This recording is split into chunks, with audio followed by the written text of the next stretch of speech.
But we have a cracker of a show teed up. That's for sure. Everybody's gonna love it except for Joel. What's that? You're breaking up. I don't know. My internet connection's failing, I think. Shut up, Joel. Welcome to Practical Shooting After Dark. My name's Ben. We're here to talk about shooting. On deck tonight, we have Mr. GMJP, everyone's favorite. Hello. He's our tantric sex master. Mr. Hwansa Kim. Hello. And Mr. Andreas Yankopoulos. Hello, hello. We call him the doctor. We do. We call him the Doctor of Disrespect. No, we don't really, but that would be pretty cool. All right, guys, we're going to open the show tonight. I got a really fun note from a friend of mine. As you know, I've spent the last maybe 10 years traveling around collecting friends. Some of them are interesting. So this is from an RD in another country, of course, that RD being the same thing as like USPSA president, but just in a different country. It says, by the way, fun fact from my front, you probably remember that I was elected as an RD not a long time ago. 70% of my region's members voted for me, but let's say I was not liked by the old guard in our Shooting Sport Federation, which is the governing body of IPSC in my region. Now, the Federation Board will vote on a proposal to establish a 3-person committee made up of unelected officials, which will supervise me and our NROI. What is funny and tragic about it, they have proposed that the guy who lost an election and his henchmen will be in this new committee, and the third dude is just to pretend the committee's diverse. Yes. Well, a fantastic message. What we're witnessing is a behavior pattern, not so much anything that's unique. So as it pertains to USPSA, yeah, it's a behavior pattern. Like we see it everywhere. The boomers just can't let go. The boomers just can't let go, man. The boomers cannot let go. I actually had a BOC committee meeting tonight for my gun club. It was fantastic. Was it, Joel? Did you guys lay down the law? No, it was terrible. Okay. Talking about dumb shit, I'm guessing. Going nowhere fast. All right. Well, gentlemen, let's kick off the show. Who has a productive shooting topic? Like something, no drama, no nonsense, just shooting. I have one. All right, fuck that. Who else? I want to hear what Professor has to say. Andreas, fired up. So I sort of have an anti-shooting topic that this year I was doing a lot more dry fire and live fire and shooting than usual. And I noticed kind of my physical conditioning is not where I want it to be. So what I'm doing... I'm seeing videos with the kettlebells all the time, man. Yeah, like it that's exhausts me just watching the video. I barely make it through the whole video without getting tired. Yes, I've kind of just been doing like the physical training down at a maintenance level. And so idea the next, maybe through January, is lay off the dry fire some and the live fire some and just really try to pick up physical conditioning. And I figure I've never really taken an off season because like here in Georgia, you can pretty much shoot year round. So yeah, just take 2 or 3 months, focus on getting a lot more solid weight workouts in and kind of plotting out what I'm going to do there in terms of exercises. And yeah, just see where that gets me when I ramp up shooting kind of preseason, like February-ish or so here. Well, can I just say, I think what you're doing is very smart, sir.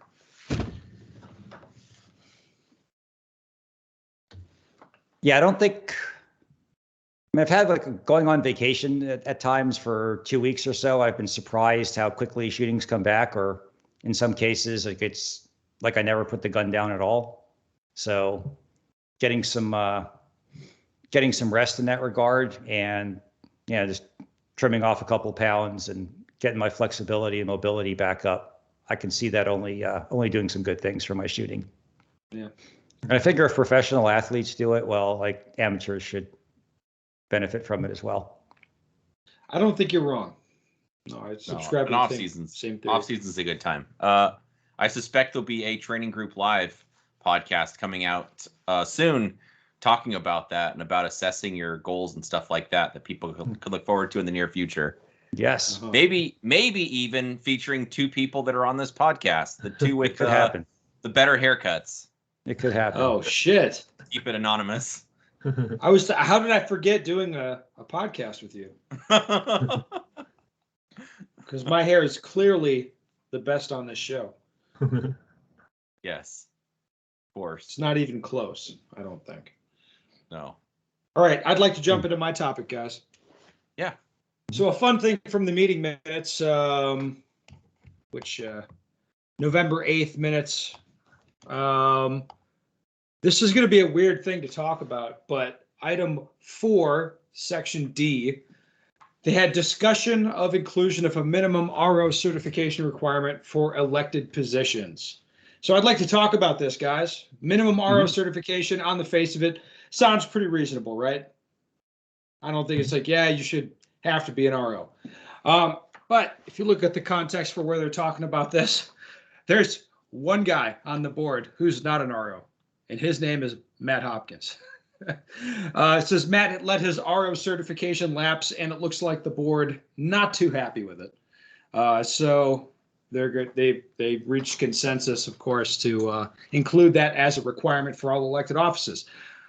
What I think is kind of funny about this, and I'll use myself as an example. Like, I don't think the RO certification really means that much. It doesn't mean nothing. It means you took a 2-day class and you could kind of pay attention and you could pass the test at the end, which is an open book test. That's what it means, which is not nothing, but it's not really all that much. As an example, me, I let my RO certification lapse because there's really no incentive to keep it. If I'm at a club match and we need somebody on the timer, nobody gives a fuck that I'm not a certified RO. Believe me, they don't care. Like, yeah, take the timer, like, do the thing. When we needed a match director for the state session match, nobody gave a fuck that I wasn't an RO because we needed a match director. And they're like, yeah, you pretty much know the rules, so go do the thing. So I guess my message to the establishment people, the board people, is if you want your stupid little RO certification to mean something, make it mean something.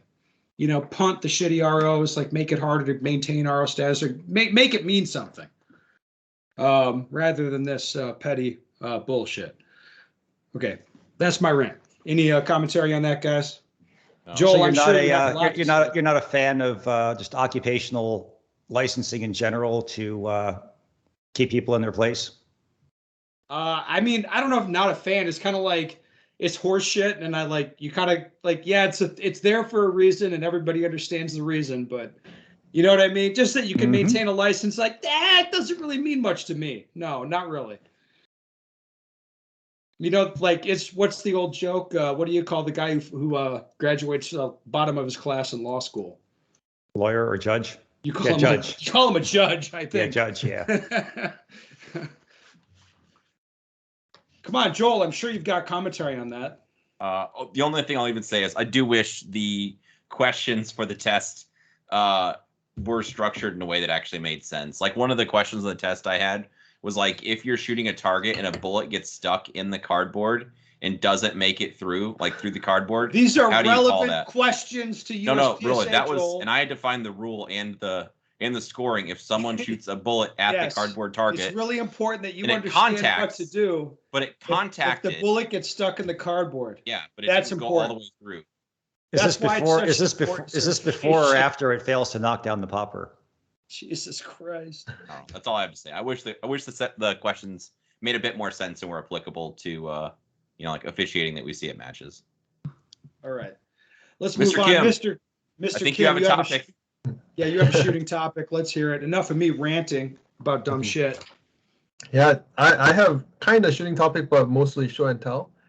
So in the wintertime, something I do in my practice is basically trying to make the practice as efficient as possible. So I'm not, freezing in the cold for 2 hours. Maybe try to make it more 1 hour session, but make it as efficient as possible. So like there's a couple of things I do. A lot of people actually what they do is, they leave the A zone and then paste outside. That's definitely one good efficient way to not spend time not shooting.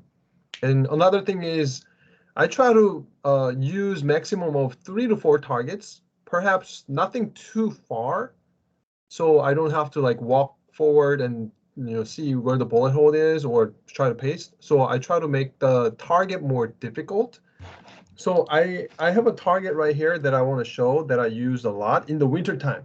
So audio listeners may not see what it is, but this is basically a target that A-zone's cut out. That looks familiar to me. Yes. So the backside is automatically white, so I can make it a white partial, no-shoe partial, or hardcover partial like that. So basically, I have a lot of boxes around me. Whenever I order from Ben Steger Pro Shop, I have brown boxes. So I just cut one side of the wing, and then it just fits really nicely on one side. So you just like tape it on the back or staple it on the back.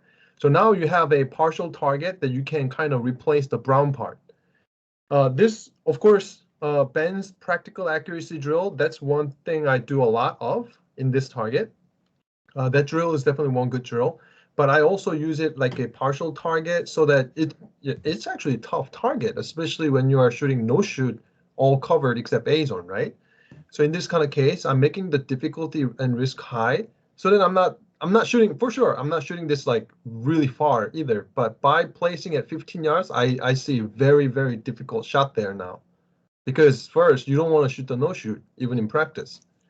So by kind of raising up the difficulty of or the risk of the shot, I don't necessarily have to set it at 25 yards. So that's one thing. And of course, this fits in your car, so like you don't have to use two targets created partial. And another partial I sometimes use, this idea was actually from Mason. So he basically folds IPSC target in a half, or it could be a USPSA target, right?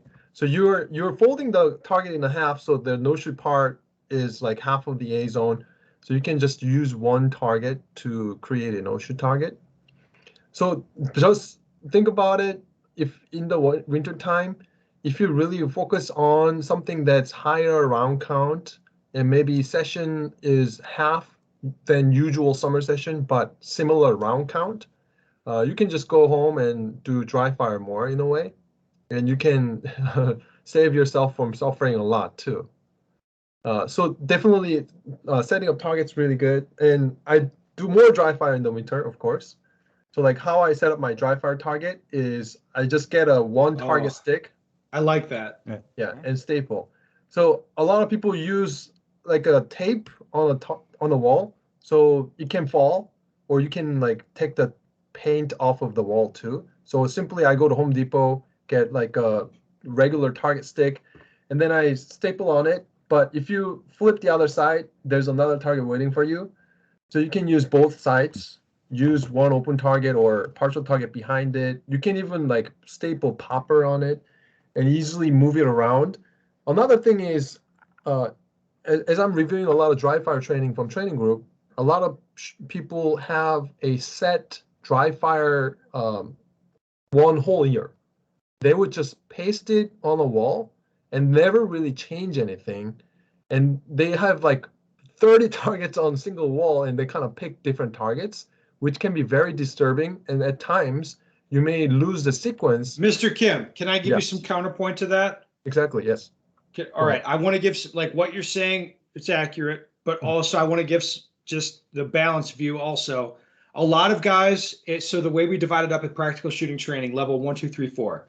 There's a lot of guys that are level 1. That we're talking about guys who need to be able to get through the match, like remember your stage plan, don't shoot penalties, don't do dumb shit, like that type of dude, right? That's what they need to get the level they're trying to get to. I oftentimes give them the advice to put 30 targets up on the wall and set up a few different shooting positions and learn to memorize a sequence and kind of like run through a complex sequence so that they're not getting confused when they go to a match. Like they kind of work that bullshit out in their home practice. That's actually a pretty good idea. Yeah, right. So I just wanted to make that point. Like, so level 1, that makes a lot of sense. If you're a level 4 guy, you don't need 4,000 targets on the wall. Yes. Right. So the point of wood stick, target stick, is that you're able to move it around and make shooting more randomized. In like depends on the movement too. Like if you're moving 3 steps, you may be actually like already end of the wall. But if you put one target stick in the bathroom, now you can shoot through the living room door and then go to the bathroom door, things like that. A lot easier to set a new thing. So this is really all saving time and make your training as minimal, because a lot of people have 50 minutes of high focus duration, and that's why college classes tend to be 50 Sorry, did you minutes. say 50 or 15? 50. Jesus. Jesus. Depends on the length of their hair. I am substantially below average, sir. We already know, Ben. But we God love you damn. anyway. 50 minutes? Professor, also, Yes. while you're saying really smart things, talk about the depth and the focal change, if you would. 'Cause I think that's worth talking about. Oh, yes. A lot of times in dry fire, I used to be one of those people where I would use small target as much as possible. And let's say my room is maybe wall to wall, probably 4 yards. And I was shooting 1/6 scale target at 4 yards distance, like if it's a 5-yard target or 4-yard target, full size target. So a lot of people actually don't think about the simulated distance. That's one thing. And also, if you're using one single wall and all the target is on a one single wall, there's actually there may be target size change, but there's no focal depth change. So what I typically like to do, one benefit of using the stick is you can use wall or you can lean it against a chair. So you can actually make just like an accelerator drill in my kitchen. So one target is actually 5 yards distance and one target maybe 3 and one target at 7. So actual target that difference makes your focal depth work differently than using one-dimensional wall. There's size change of the target, but no distance change. You're not actually working on that focal depth change too. Yes. Love it. Very important things. Absolutely. Yes. That's what I got. Yeah, that's an excellent argument, the focal depth change for having targets in depth for dry fire, which is hard to do. Like you guys have seen my dry fire space. I have like a front wall and a back wall, so I get that focal depth change when I need it. Yes. But if you don't have something like that, then yeah, you got to be able to space the targets out because the focal depth change thing is real. It's a big thing in classes. I see a lot. You'll see like 10-yard target, 10-yard target, 20-yard target, 10-yard target, like that. And the guy just can't get his eye lasered out to a spot on that 20-yard target when he zips out to it. You know, he just kind of looks at brown and shoots at brown rather than lasering in on that spot. You can see the difference in the points, especially over a lot of repetition. You know, you see the pattern emerge. Yeah, so two important key for me in dry fire that I changed that helped me a lot was shooting with the simulated distance with a proper confirmation. So like if I'm shooting third scale at 5 yards, that's 15-yard target, and I didn't shoot like a 15-yard target, so I had to change. Oh, hey, this I had to confirm more. I can't just shoot like a 5-yard target because it's 5 yards. That was one thing, and then actual focal depth change. Yeah. All right. Well, good topic. Let's move on to another topic. All right. It's only one man standing. Uh-huh. Joel, what are you talking about? The tantric sex god shit or like shooting stuff? Let's talk about carbine training instead. Why not Ben? both? I like where Andreas' head's at. So I've been training with the carbine pretty much daily the last couple weeks. And I've fielded a lot of questions, of course, about it because, you know, it's something different. What drills I've been doing are basically drills that we do with handguns. We talked about this, Joel. Could we think of a drill that you do with one and not the other? We were actually talking about this, last night? Two nights ago. Could we think of a drill? Not really. All I've done is scale like up. One-handed the stuff distance. doesn't really apply to carbine, I guess, but like the other stuff is like kind of. I guess well, you do more. How about when you do stuff? your Rhodesian wall with the carbine? Yeah, that's what I mean. It's a little tough. Well, to kind of further what you're saying, so I did accelerator quite a bit, where I was, you know, dry training like the draw, so to speak, load ready, the reload, the gun manipulation, you know, close, medium, far target, whatever. And it's basically no shocker to any of you guys. It's the same issues that could happen with a pistol. So under aiming, over aiming, dragging through on the middle target, not picking like a precise spot on the far target. Those are kind of things that all can happen. I thought it was kind of interesting. I defaulted back to my turtle days, especially probably the first half of the range session, before I kind of forced myself to send it a little bit. Very tidy shooting. Maybe out of 4 or 6 runs, I have a couple C's is it, especially on the back target too. Like it's all A's. On the close target, it's like a fist-sized group. Like, okay, we got to start picking this up. Got to start sending it a bit. And there's just like the same stuff. I noticed like, I'm a little bit delayed hitting my mag release after I fire the last shot. So it's, again, just kind of the small stuff that you would pick up, when you're shooting with a handgun. Basically the same thing with the rifle. So I think it's really fun. I've had a good time. Then practicing or working with a red dot as well as an LPVO just to kind of learn the differences and where. And what have you been seeing there? Being straight with you, anything 50 yards or less, irrespective of target difficulty, I strongly prefer the red dot. If it's way better up close, isn't it? It is so good, especially accelerator. Even accelerator, it was a total pain. So are you running, like we've talked about rifle distances? I kind of like 10, 25, 50 for rifle accelerator. What do you like? That makes sense. I did the 7, 15, and 25 for a bit, just because I really wanted to like compare. But yes, then I started stretching it back. I started doing doubles. But I feel like the distances are very similar. So at 10, it's like red flash shoot. At 25, it's like it's the same as like 15 yards with a handgun, where you're in that zone where you can do predictive shooting if you're really dialed in on that gun. You can do predictive shooting, just the flash of red with a red dot, or just like that flash sight picture with irons. In 25, it's like sight press, and then with a rifle, it's like, hey, 25 yards is the predictive shooting zone. Like that's the kind of around the edge, depending on the muzzle device and the rifle and all that shit.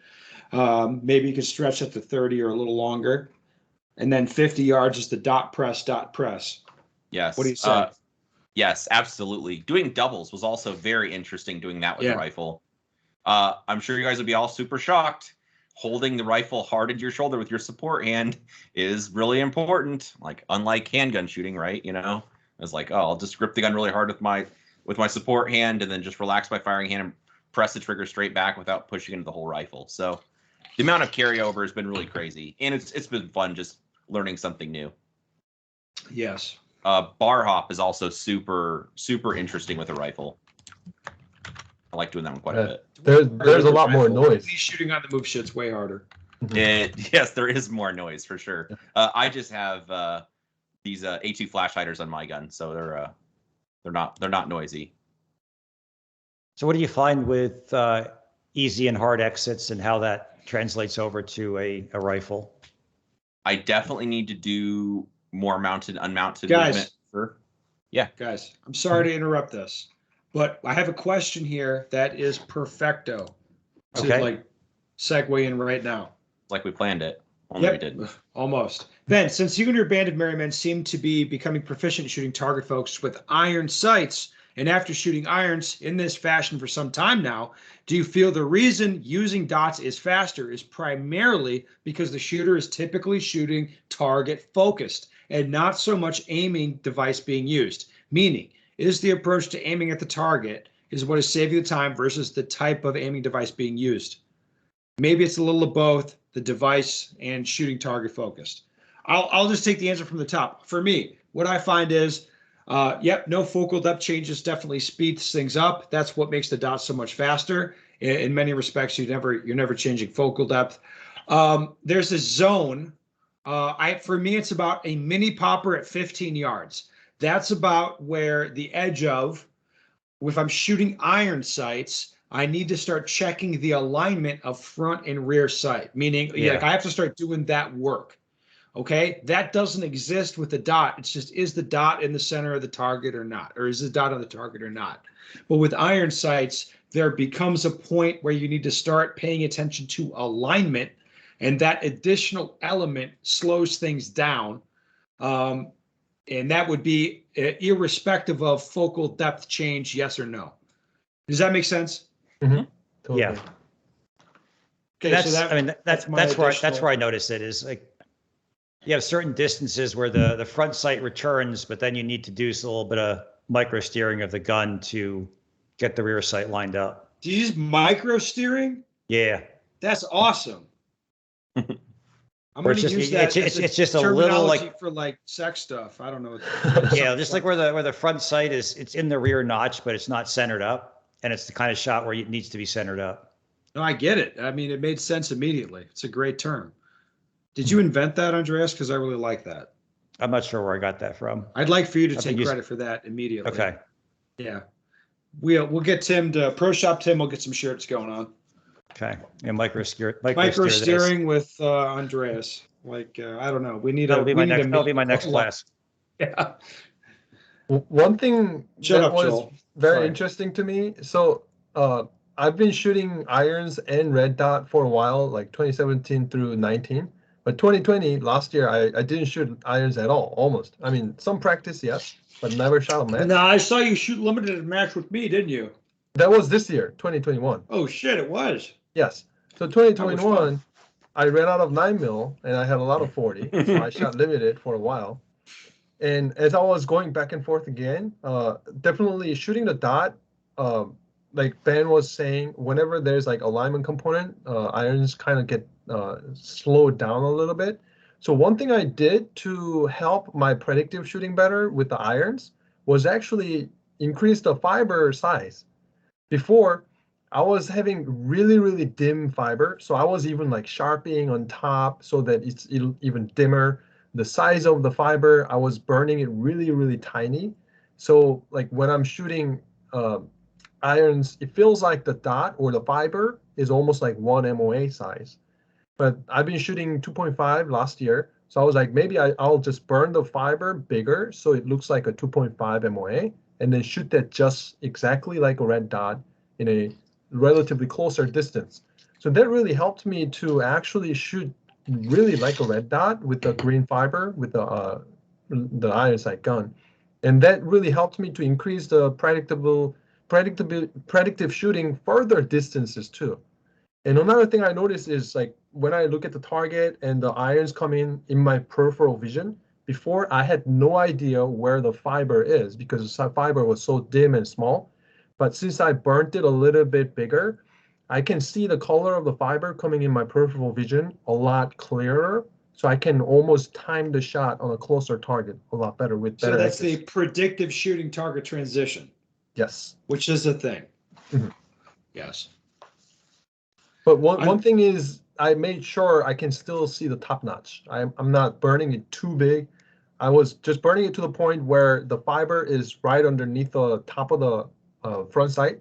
So when I actually try to shoot front sight focus, let's say if I have to, then I can see the triangles on the corner of the front sight and slight top black top. But there's no like black gap between the fiber, if that makes sense. Fiber Yeah. is covering almost the entire front sight except the top notch. That helped me. All right. All right. Oh, by the way, I'm shooting in Washington, so I can't say if you're living in Florida with the sun, you might need to burn a little less to see the front sight top notch. Yeah, it's worth mentioning the lighting that you use, your prescription, Yes. all that kind of stuff. Cloudy. Damn you, Oh. Joel. And Your Kim logic, has sir. Kim has the self-control to use the rear sight when he gets out at like reactive shooting range or be shooting at I have the 25 yards. self-control to pull the trigger more. You have a very solid index I do have that. that's, Yeah. that enables you to do that. All right, guys. I think this was a real cracker of a show, especially the parts where I talk crazy and you guys sat there uncomfortably. That's my favorite part of the That show. is a highlight, yes.